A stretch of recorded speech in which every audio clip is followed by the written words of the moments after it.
International Educational Week, the U.S. Embassy in Kuwait is showcasing the pivotal role of American educational institutions in promoting cultural and academic exchange between nations.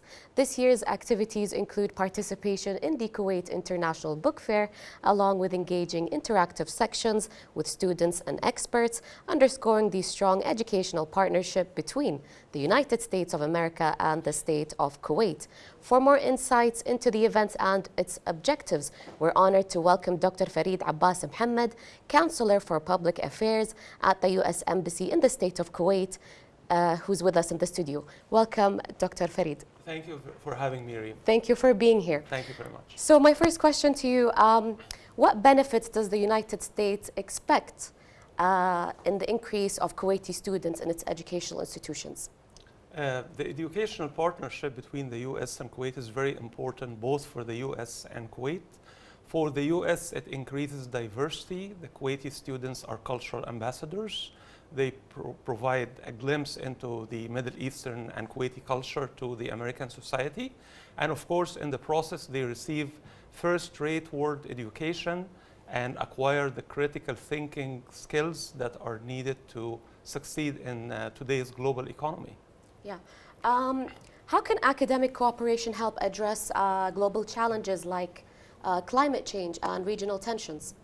The partnership does not only find itself in the form of Kuwaiti students studying in the U.S., but also exchange scholars coming from the U.S. to Kuwait and Kuwaiti scholars studying there.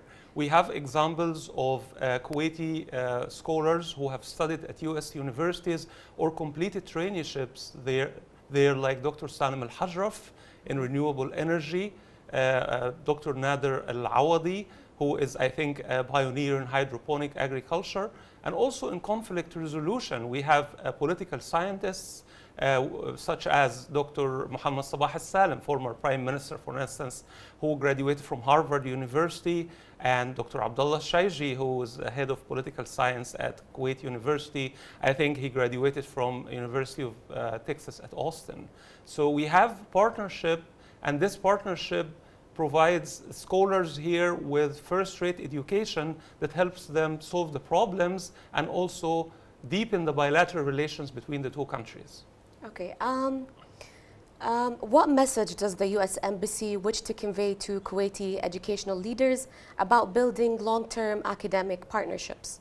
That right now we have between 5,000 to 6,000 Kuwaiti students who are shaping their futures in the U.S. There's 5 generations of Kuwaiti students who have completed their education there.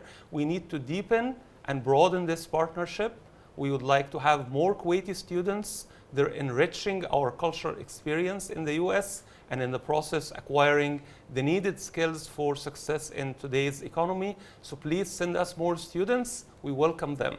Okay, it's been a pleasure having you with us today. Same Thank you so much. Thank you very much for having me.